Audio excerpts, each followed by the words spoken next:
Hello नमस्कार, आप देखा था नहीं पावर भोजपुरिया चैनल। तो आज पहली बार यूट्यूब पे यानी पावर भोजपुरिया चैनल पे आज लाइव आइल बानी।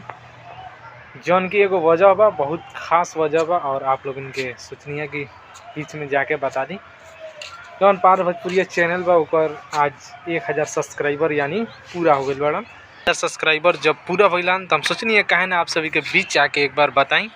बहुत ही अच्छा लगा था जौन की 1000 सब्सक्राइबर बहुत ही कम वक्त में आप सभी के पावर स्टार पवन सिंह के फैंस बनी लो, और एक वजह से आज हम लाइव आके आप सभी के थैंक यू बोले के चाहता नहीं।